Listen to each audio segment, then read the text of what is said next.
یہودیوں اور عیسائیوں کے درمیان میں، پھر جب اس کے بعد یعنی کہ مسلمانوں کی، پھر یہ یعنی تینوں مذاہب کا یہ سلسلہ جو ہے وہ شروع ہو گیا.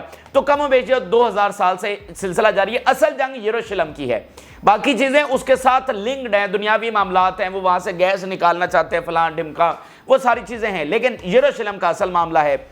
تو وہ جس مقصد، دیکھیں میری بات سنیں، جب اسرائیلی ایک ریاست کا فیصلہ ہو رہا تھا تو انہیں اور بھی بہت ساری زمینوں کی آفر کی گئی تھی. ایون ارجنٹائن کے اندر ان کے پاس بہت ساری زمینیں تھیں، اور یہ ڈسکشن ہوئی تھی کہ ہم ارجنٹائن یعنی جو ساؤتھ امریکہ کی ہم بات کر رہے ہیں وہاں پر چلے جاتے ہیں، وہاں پر ریاست بسائیں گے. لیکن انہوں نے کہا کہ وہاں پر جا کر کیا کریں گے، اصل معاملہ تو یروشلم کا ہے، کیونکہ اس وقت سلطنت عثمانیہ قائم تھی. تو انہوں نے سلطنت عثمانیہ کو برائب کرنے کی کوشش کی، رشوت دینے کی کوشش کی، لیکن آخری جو سلطان تھے انہوں نے اس بات کو نہیں مانا. تو پھر یہ ڈسکشن ہوئی کہ ہم ارجنٹائن چلے جاتے ہیں، ہم نے ریاست ہی بسانی ہے نا. لیکن انہوں نے کہا نہیں، ریاست نہیں بسانی، ہم نے یروشلم کے اوپر قبضہ کرنا ہے، یروشلم کو واپس حاصل کرنا ہے. تو اصل معاملہ جس کے اوپر عالمی جنگ چھیڑی گئی بعد میں، یعنی اس یروشلم کے لیے صلیبی جنگیں وہ تو ہوتی رہی ہیں، جو عالمی جنگ ہوئی وہ بھی یروشلم کے اوپر ہوئی تھی. اگر آپ کو تاریخ کا پتہ ہو تو اس جنگ کو چھڑوانے والے کون تھے؟ اس پہلی عالمی جنگ سے پہلے ان کے زائنسٹ جو لیڈرز ہیں وہ اوپنلی میڈیا کے اوپر لکھ رہے تھے، اخباروں میں لکھ رہے تھے کہ جب تک سلطنت عثمانیہ کا خاتمہ نہیں ہو جاتا ہم فلسطین نہیں جا سکتے ہیں. تو ایک باقاعدہ سازش کے تحت یہ جنگ ہوئی. اس کے ظاہری بات ہے دوسرے اس کی وجوہات بھی تھی، لیکن ایک بہت بڑا فیکٹر یہ والا تھا، سلطنت عثمانیہ کو ختم کرنا، اس کو جنگ میں ڈریگ کرنا. اچھا، تو آج وہ کیا کہہ رہے ہیں؟ یعنی اتنا لمبا سفر طے کر کے وہ آئے ہیں، عربوں سے بھی جنگیں کی، عربوں کو بھی شکست سے فاش کیا. آج سارے مسلمانوں کی کنٹریز کی وقت یہ ہے کہ وہ سیز فائر کے لیے اسرائیل کو مجبور نہیں کر سکتے. کچھ ملکوں کی تو وہ اتنے غلام ہیں اسلامک ورلڈ میں کہ اگر ان کے ملکوں میں احتجاج ہو تو وہ اپنے لوگوں کو پکڑ لیتے ہیں کہ اسرائیل کے خلاف احتجاج کیوں کر رہے ہو. لیکن ایکسس آف ریزسٹنس نے اتنی شکست دے دی ہے کہ ان کے لیڈرز کھڑے ہو کر کہہ رہے ہیں کہ ہم اس تھرڈ ٹیمپل کو کبھی نہیں بنا سکیں گے، بلکہ ہم تو مکمل طور پر تباہ ہونے جا رہے ہیں. تو ناظرین، یہ وہ چیزیں ہیں جو کسی میڈیا کے اوپر، یعنی جو ہمارا ٹی وی میڈیا اس کے اوپر آپ کو نہیں ملیں گی. یہ بڑے ایکسکلوسیو حقائق ہیں، یہ بڑی ایکسکلوسیو چیزیں ہیں جو بڑی محنت اور ریسرچ کے ساتھ ہم آپ کے لیے لے کر آ رہے ہیں. اسرائیل کے اندر اصل گیم تو وہاں پر جاری ہے. وہ کیا کیلکولیٹ کر رہے ہیں، وہ کیا سوچ رہے ہیں، ان کے سامنے تو شکست ہے، ان کے سامنے تو روزانہ جنازے ہیں، روزانہ تابوت ان کے سامنے آ رہے ہیں. تو اصلیت تو اصل میں ان کو پتا ہے کہ وہ جیت رہے ہیں یا ہار رہے ہیں. وہاں پر ان کے لیڈرز روزانہ درجنوں جنازوں میں جا کر شریک ہو رہے ہیں. تو ان کو تو پتا ہے بھائی ہم میڈیا کے اوپر کھڑے ہو کر بڑکے مار سکتے ہیں، مغربی میڈیا ہماری بڑکوں کو 4 گنا بڑھا کر بیان کر سکتا ہے، لیکن حقائق یہ ہیں کہ ہم مکمل ڈسٹرکشن کی طرف جا رہے ہیں، تھرڈ ٹیمپل کی ڈسٹرکشن. یعنی آنے کا مقصد ہی یہ تھا کہ تھرڈ ٹیمپل بنے گا، وہ اب نہیں بن رہا. ان کے بقول میں انہی کی باتیں آپ کے سامنے رکھ رہا ہوں. پھر وہ کہہ رہا ہے the threats we face are existential threats. جو اس وقت ہمیں جو خطرہ ہمارے سامنے ہے وہ ہمارے وجود کا خطرہ ہے، چھوٹا موٹا نقصان نہیں کہ اتنے بندے مارے جائیں گے، اتنا انفراسٹرکچر تباہ ہو جائے گا، یہ نہیں، ہمارے وجود کا خطرہ ہے کہ اسرائیل مکمل طور پر. اور یہ مت سوچیں، دیکھیں میں آپ کے سامنے ثبوت رکھ سکتا ہوں کہ آج ویسٹ کے اندر، خاص کر واشنگٹن میں یعنی امریکہ میں، ان کے جو تھنک ٹینکس ہیں وہ اوپنلی یہ کہہ رہے ہیں اور مثال دے رہے ہیں کہ ساؤتھ افریقہ جو اپارتھائڈ ساؤتھ افریقہ تھا، اس ساؤتھ افریقہ کے پاس بھی نیوکلیر تھا، لیکن آپ نے دیکھا کہ کیسے وہاں پر اس غلامی کا خاتمہ ہوا، آکوپیشن کا خاتمہ ہوا جو گوروں نے آ کر قائم کی تھی وہاں کے نیٹیوز کے خلاف. تو اس کو آج یہاں پر جو ہے نا مثال دی جا رہی ہے کہ ضروری نہیں ہے کہ اگر اسرائیل کے پاس نیوکلیر ہے تو نیوکلیر اس کو بچا لے گا، کیونکہ نیوکلیر اس کو اس چیز سے تو بچا سکتا ہے. یعنی اگر یہ جو 7 اکتوبر کے بعد جو سارا کچھ ہوا ہے، اگر یہ نہ ہوتا، کوئی ملک آ کر حملہ آور ہو جاتا، یہ ساری چیزیں نہ ہوئی ہوتی، یعنی اندرونی کولیپس نہ ہوا ہوتا، اندرونی اختلافات نہ ہوئے ہوتے، اسرائیل کا امیج تباہ نہ ہوا ہوتا، اسرائیل ڈپلومیٹکلی اتنا آئسولیٹ نہ ہوا ہوتا، غزہ میں یہ شکست نہ ہوتی، ویسٹ بینک ان کے ہاتھوں سے نہ نکل گیا ہوتا، حزب اللہ نے اتنا چھید نہ کر دیے ہوتے. تو اگر کوئی ملک آتا تو اسرائیل اس کو بڑی آسانی سے شکست دے سکتا تھا، اور ماضی میں اس نے شکست دی ہے. وہاں پر نیوکلیر آپ کو بچا سکتا ہے، یہاں پر نیوکلیر آپ کو نہیں بچا سکتا، کیونکہ یہ تو اندر سے ایک طوفان اٹھ رہا ہے. تو اس اندر کے سونامی کو آپ کیسے روکیں گے؟ باہر کا سونامی تو آ ہی رہا ہے، لیکن یہ جو اندر سے ہے اس نے آپ کی بنیادوں کو اندر سے کھوکھلا کر دیا ہے۔ تو یہ بہت بڑی چیزیں ہیں یہ جو میں نے آپ کے سامنے رکھے، اور ٹوٹل سالڈ ثبوت میں نے آپ کے سامنے رکھے ہیں اسرائیلی میڈیا کی زبانی، کہ وہ اوپنلی آ کر کہہ رہے ہیں کہ ہمارا اب کچھ نہیں بننے والا ہے۔ تو اصل میں کیا ہے جو ظلم کیا ہے، اگر یہ اتنا ایکسیسو فورس استعمال نہ کرتے، اگر یہ اتنے ظلم یہاں پر نہ کرتے، تو پھر اسرائیل کو یہ نتائج نہ بھگتنے پڑتے، لیکن اصل کام جو انہوں نے یہ کیا ہے یہ اس کا نتیجہ ہے۔ آگے ناظرین چلتے ہیں تو غزہ سے اگلی بہت بڑی خبر ناظرین یہ ہے کہ ہزاروں جنگجو، ہزاروں یوتھ جو ہے وہ سامنے آ گئے ہیں، اور حماس کی جانب سے آج بتایا گیا کہ وہ ریڈی ہیں اور ان کو ریکریوٹ اب کرنا شروع کر دیا گیا ہے۔ اس سے پہلے بھی کچھ جو ہے وہ جنگجو شامل ہوئے ہیں، اسلحے بھی نئے بنائے گئے ہیں، نئے راکٹس بھی بنے ہیں، لیکن آج کی یہ بہت بڑی خبر ہے کہ ہزاروں کی تعداد میں یوتھ اب ہو ناظرین یہ رہا ہے کہ دیکھیں ایک نوجوان ہے، اس کی 40 ممبرز کے اوپر ایک فیملی ہے، ماں باپ بہن بھائی رشتہ دار دور کے رشتہ دار، یعنی ایک 40 50 70 لوگوں کی ایک فیملی ہے۔ پتہ چلتا ہے جی ایک بم گرا ہے اور 70 کے 70 لوگ شہید ہو گئے ہیں، اس میں سے ایک نوجوان بچ گیا ہے یا 4 نوجوان بچ گئے ہیں۔ تو وہ کیا کریں گے؟ مطلب بیوی بچے گئے، پیرنٹس گئے، بہن بھائی گئے، سب چلے گئے، تو وہ اس کی زندگی کا مقصد کیا ہے؟ وہ کیا کرے گا؟ تو بھائی وہ لڑے گا اسے نا، کہ جب ظلم کی انتہا ہو گئی ہے کہ جس کو ہم بیان بھی نہیں کر سکتے، تو وہ نوجوان کیا کرے گا؟ تو آپ دیکھ رہے ہیں کہ وہاں پر کیا کچھ ہوا ہے۔ تو ہزاروں نوجوان انہوں نے کہا بھی ہم ہتھیار اٹھائیں گے، ہمارے پاس کوئی چارہ نہیں ہے۔ آلریڈی 7 اکتوبر سے پہلے بھی جو فائٹرز حماس کے پاس ہیں اور ان کے لیڈرز بھی وہ ہیں جو اپنا سب کچھ قربان کر بیٹھے ہیں۔ آپ دیکھ لیں حماس کے سارے لیڈرز بھی اپنا سب کچھ قربان انہوں نے کیا ہوا ہے۔ تو اس کے اوپر ذرا ثبوت دیکھیے، یہ حماس خود بتا رہی ہے، morale is high and there are thousands of young people who want to join the Al-Qassam brigades and Al-Quds brigades۔ Al-Qassam brigade Hamas کا ملٹری ونگ اور قدس برگیڈ اسلامک جہاد کا ملٹری ونگ۔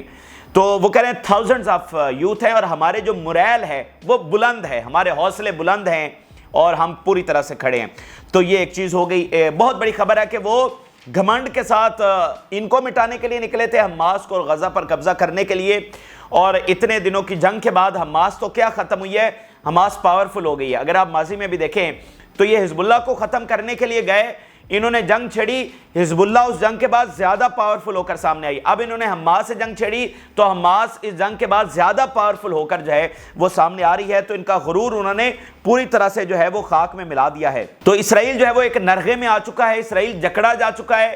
اب وہ غزہ میں ہے، اس کے پاس کوئی سولوشن نہیں ہے کہ نہ تو وہ غزہ پر قبضہ کر پا رہا ہے اور نہ وہاں سے نکل پا رہا ہے۔ تو وہ روزانہ اپنا فوجی اس کے مر بھی رہے ہیں، ٹھیک ہے، لیکن اس کے پاس کوئی سولوشن بھی نہیں ہے۔ اور اس چیز سے بچنے کے لیے، یعنی اس شکست کو جو ہے وہ چھپانے کے لیے روز نہتے لوگوں کے اوپر بم بھی گراتا ہے تاکہ توجہ اس کی طرف رہے۔ لیکن آج ساری دنیا جان چکی ہے، اور ویسے بھی سویلینز کو اٹیک کرنا اس کو کبھی بھی اچیومنٹ نہیں کہا جاتا، اس کو بزدل ترین اور وار کرائمز میں شمار کیا جاتا ہے۔ تو دنیا جان چکی ہے کہ اسرائیل یہ جنگ ہار چکا ہے اور اپنی تباہی کی طرف جا رہا ہے۔ وہ خود بات کر رہے ہیں، اتنے 10 منٹ تو میں نے اس کے اوپر لگائے ہیں، وہ خود اپنی تباہی کی بات کر رہے ہیں۔ اچھا، اگلی ناظرین جو خبر ہے وہ بہت بڑی خبر ہے، یہ بھی ایک تاریخی ایک واقعہ ہوا ہے، تاریخی حملہ ہوا ہے اسرائیل کے اوپر۔ ناظرین، تاریخ کا سب سے بڑا سائبر اٹیک کیا گیا ہے۔ اس سے پہلے سائبر اٹیکس ہوتے رہے 7 اکتوبر سے پہلے بھی، لیکن بہت کم 7 اکتوبر کے بعد ہمیں بہت سارے سائبر اٹیکس میں اضافہ دیکھنے کو ملا، اور پچھلے دنوں میں ایک بہت بڑا سائبر اٹیک ہوا تھا، اور وہ ایران کی جانب سے اسرائیل پر کیا جانے والا سب سے بڑا سائبر اٹیک تھا۔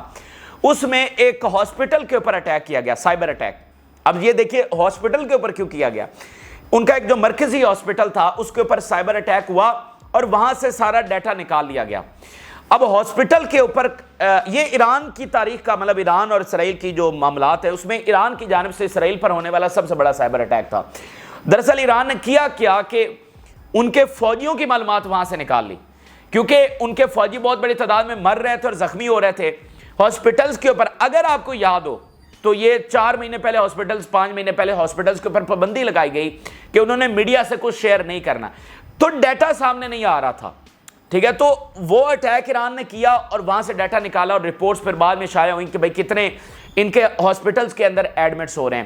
پھر یہ بھی مسئلہ ہے کہ اسرائیل ان فوجیوں کو چھپانے کی کوشش کرتا ہے, ان کی شناخت تو چھپانے کی کوشش کرتا ہے تاکہ ان کے نام ایکسپوز نہ ہو, ان کے اوپر کسی قسم کی سینکشنز نہ لگ جائیں, یا کل کو ان کے اوپر کوئی مقدمہ نہ چل جائے, تو اس لیے بھی ان کی شناخت چھپاتا ہے. تو وہ ایران نے کیا. اب ناظرین کیا ہوا ہے, ناظرین ان کے تمام ایمرجنسی سینٹرز کے اوپر اٹیک ہو گیا. یہ اسرائیل جب سے قائم ہوا ہے اس کی تاریخ کا سب سے بڑا سائبر اٹیک ہے. تمام ایمرجنسی سینٹرز کے اوپر سائبر اٹیک ہوا ہے. اور اب آپ سمجھ گئے ہوں گے کہ ایمرجنسی سینٹرز کے اوپر سائبر اٹیک کرنے کا مقصد کیا ہے. تو بیسیکلی وہاں سے سارا ڈیٹا نکالنے کے لیے ان کے فوجیوں کی, دیکھیں بھائی میڈیا سے تو وہ چھپا رہے ہیں, لیکن جو بھی فوجی جس بھی ہاسپٹل میں جاتا ہے وہاں تو ریکارڈ درج ہو رہا ہے نا کہ کون سا فوجی, کیا نام, کتنے آ چکے ہیں. تو اس بار انہوں نے ایک دو ہاسپٹلز کا ڈیٹا نہیں چرایا, بلکہ اسرائیل کے جتنے سینکڑوں اور شاید ہزاروں میں ہوں گے ایمرجنسی سینٹرز, ان تمام کے اوپر سائبر اٹیک کیا ہے اور تمام میں تمام ڈیٹا نکال لیا ہے. اب اس بات کو کس طرح سے بیان کیا جائے, یعنی آل اکراس دا اسرائیل تمام ایمرجنسی سینٹر کے اوپر اٹیک ہو گیا ہے. تو آپ دیکھیں اس طرح کی اسرائیل نے کبھی کوئی جنگ نہیں لڑی, ہر فرنٹ کے اوپر اس کے اوپر اٹیک ہو رہے ہیں. Economic front, political front, diplomatic front, military front, اور اب سائبر کا فرنٹ دیکھ لیں. اور سائبر کی جنگیں, مطلب آج جتنا ہی ملٹری والا معاملہ امپورٹنٹ ہے اسی طرح سائبر اٹیکس بھی اہمیت کے حامل ہیں. تو یہ بہت بڑا ہے اور یہ اب بڑھتے چلے جائیں گے. دیکھیں اگر ایران نے یہ صلاحیت حاصل کر لی ہے, اور اس میں واضح چانسز ہے کہ یہ روس کی مدد کے ساتھ یہ سائبر اٹیک کیا گیا ہو, کیونکہ نیٹو کے آنے کے بعد تو پھر بات بہت آگے چلی گئی ہے نا. تو یہ عین ممکن ہے کہ یہ روس کی مدد سے سائبر اٹیک کیا گیا ہو. اور جناب دیکھیں نا کہ انہوں نے کامیاب تجربہ بھی کر لیا ہے, تو اس کا مطلب یہ ہے کہ کل کو وہ اس سے بڑا سائبر اٹیک اسرائیل کے اوپر کریں گے. تو یہ صورتحال ہے. آگے ناظرین خبر وہ بھی بہت بڑی خبر ہے, اور خبر ناظرین یہ ہے کہ لیبنان کی ایک اور تنظیم جو ہے وہ میدان جنگ میں آ چکی ہے اور اس نے اسرائیل کے اوپر حملے شروع کر دیے. یعنی حزب اللہ کے علاوہ ایک نئی تنظیم لیبنان میں میدان جنگ میں کود گئی ہے. المیدین اس کو رپورٹ کر رہا ہے, Lebanese resistance brigade announce it carried out its first operation against the Israeli occupation by targeting the Ruisat al-Qarn site in occupied Lebanese Sheba farm. پہلا اٹیک اس کی جانب سے کیا گیا ہے, ایک گیدرنگ کو نشانہ بنایا گیا ہے. ایک نئی جنگجو تنظیم وہاں پر آ گئی ہے. غزہ میں آپ دیکھ رہے ہیں کہ نئی جنگجو تنظیمیں, ہزاروں نوجوان بھرتی ہو رہے ہیں. ادھر باقی مڈل ایسٹ میں نئی تنظیمیں جو ہیں وہ ابھر کر سامنے آ رہی ہیں. تو آپ دیکھیں گے وقت کے ساتھ ساتھ ویسے تو مطلب پوری ایک تیاری ہے, پوری پس پردہ اتنا کچھ ہو رہا ہے, اتنی تیاری کی جا رہی ہے. دیکھیں لیبنان اور یمن اور عراق اور ایران تو اس سٹینڈ بائی پوزیشن کے اوپر ہیں کہ اگلے منٹ بھی اسرائیل حملہ کر سکتا ہے. دیکھیں وہ اس پوزیشن میں بیٹھے ہوئے ہیں, وہ تو اپنے تئیں اس حد تک تیاری کر کے بیٹھے ہوئے اسرائیل جب بھی حملہ کرتا ہے, لیکن وہ غفلت تو نہیں کر سکتے. ایکچول ٹائم تو کسی کو نہیں پتا کہ اسرائیل کب حملہ کرے گا, تو حزب اللہ غفلت تو نہیں کر سکتی. تو ان کا 1,00,000 فائٹر اس سٹینڈ بائی پوزیشن کے اندر ہے کہ اگلے منٹ بھی اسرائیل حملہ کر سکتا ہے. یہ لیول ہے انٹینسٹی کا. تو یہ صورتحال ہو گئی. اچھا اب ناظرین میں جو لیبنان اور غزہ کے تازہ ترین حملے ہیں وہ آپ کے سامنے رکھنے سے پہلے ایران کے پریزیڈنٹ کی جو تازہ ترین کمیونیکیشن ہوئی ہے اس کی مزید کچھ چیزیں سامنے آئی ہیں. ایران کے پریزیڈنٹ کہہ رہے ہیں, I am personally confident that the victory will be an ally of Palestine thanks to the steadfastness of the people of Palestine and the people of Gaza and the heroism of Palestinian resistance fighters. مجھے یقین ہے کہ victory جو ملے گی وہ صرف فلسطین کو ملے گی. Iran considered supporting the Palestinian people and their struggle in confronting the occupation a humanitarian duty and Islamic obligation. فلسطین کی سپورٹ کرنا ہمارا اسلامک obligation ہے, یہ ہمارا مذہبی اسلامی فریضہ ہے کہ ہم فلسطین کو سپورٹ کریں گے. Supporting the Palestinian people is one of the lofty goal of Islamic revolution and its founders Imam Khamenei and under the guidance of his eminence the leader. کہ یہ امام خمینی کی ڈائریکشن, ان کی گائیڈنس اور ان کا سمجھ لیں کہ فاؤنڈنگ ایک پرنسپل ہے کہ فلسطین کاز کو ہم نے سپورٹ کرنا ہے. تو اس کے اوپر تو کوئی کمپرومائز ہے ہی نہیں, فلسطین کی سپورٹ سے ہم پیچھے نہیں ہٹیں گے. یہ مزید کمیونیکیشن جو ایرانی صدر اور اسماعیل ہانیہ کے درمیان ہوئی ہے وہ ہم نے آپ کے سامنے رکھی. اب ذرا جلدی جو لیبنان اور غزہ کے حملے ہیں, المیدین رپورٹ کر رہا ہے northern front from quiet arena to war hub. مطلب